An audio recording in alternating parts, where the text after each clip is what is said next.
YouOrns.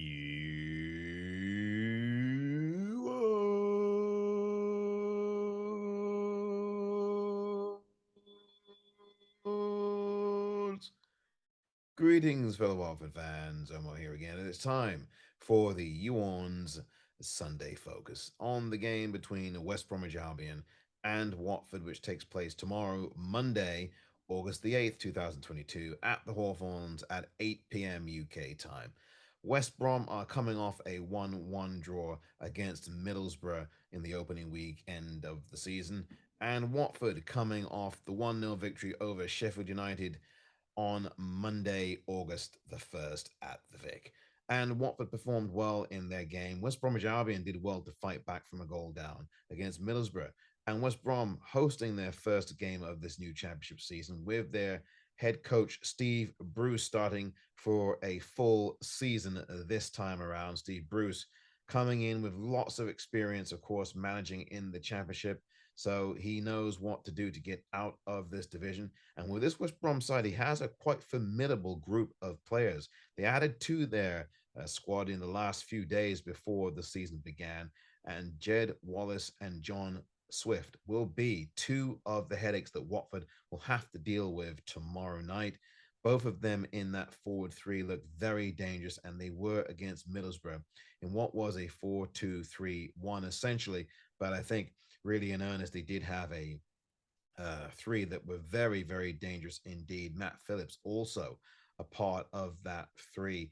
Matt Phillips has also been quite dangerous as well. I think that that is a key group of players to watch out for. Also, West Brom got a player that you may well know if you are a Watford a persuasion person, because you know that he was in the Premier League last season when we played against him. That's Brentford's Marcus Force. He recently joined West Brom, and he will add something as well in that midfield toward the front as well. So, West Brom have a lot better players than they did just a few months ago, and they have a manager who knows how to get them out of this division. And to come out to Middlesbrough and play as well as they did, especially in the second half, particularly the second half of that game, shows you that they are going to be anything but pushovers tomorrow night. Watford have their work cut out for them here. And although Watford have no new injury concerns at all, which is really good at this point in the early part of the season after one game in, and they look very, very good.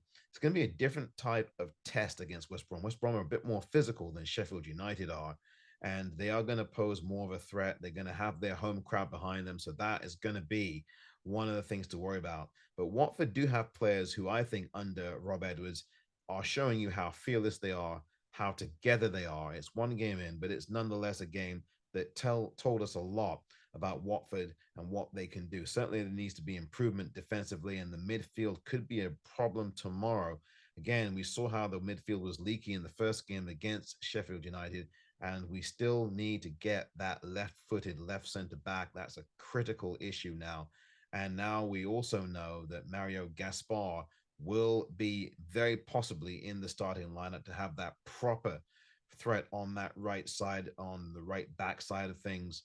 And that means Camera hopefully will revert back to his natural position of left back on that left side, which is where he really belongs. So look for a formation change, or perhaps a formation tweak, if you will, because I think last week we had a flat back three and essentially went 3-5-2.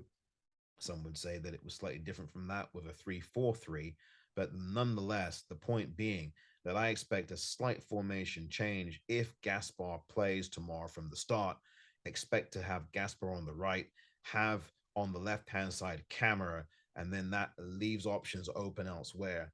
And maybe Sema goes somewhere in that midfield. But the point is, they just need to do something with that midfield and patch things up. I don't know if Laos is going to be available or not. He just started to get on the field just a few short days ago. So it's very hard to think that Lauser will go straight into the starting lineup. If anything, he'll be on the bench if he is able to be after his injury, of course. And then look, he's done so well to get back relatively quickly here, quite frankly. And so we'll see how Lauser fares if he is part of this lineup tomorrow in any way, shape, or form.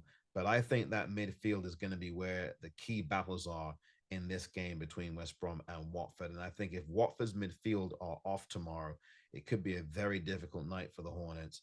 Although I think Watford, as I've said, have some very fearless players who are up for it under Rob Edwards and have shown you they have a real ruthless cutting edge when they go forward. I think the key again, which is what yielded the counter-attacking goal last week, was that threat of pace and how quickly Watford can retain possession after seemingly losing the ball. That set piece corner from Sheffield United was within 18 seconds or less. I'd say maybe more like 10 seconds.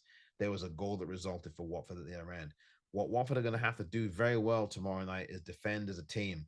No leaks at the back. It's very important that they capitalize off this clean sheet victory last week with a strong defensive performance, because the West Brom players are going to be coming at that defense from the off. They're going to be buoyed up by their home crowd at the Hawthorns. They're going to come up with a full head of steam. Watford are going to have to withstand that pressure. The first 10 to 15 minutes are going to be very, very difficult for Watford, and they're going to have to be able to counter that with some stout defense, closing down space, and also making clear that they don't, and hopefully don't, sit deep. When they score, if Watford do get to score first tomorrow, the key is not to sit deep.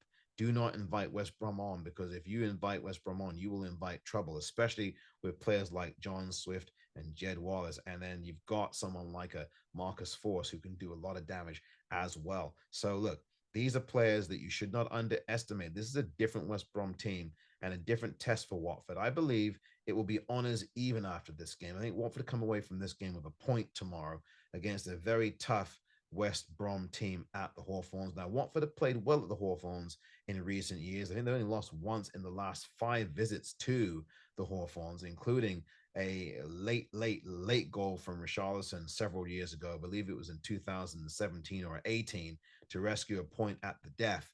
It could be that kind of game again tomorrow, but no matter what kind of game it is, I think this one's going to end as a draw. Hopefully, it will end as a Watford win, but I'm thinking it will be honours even tomorrow night at the Hawthorns between West Brom and Watford.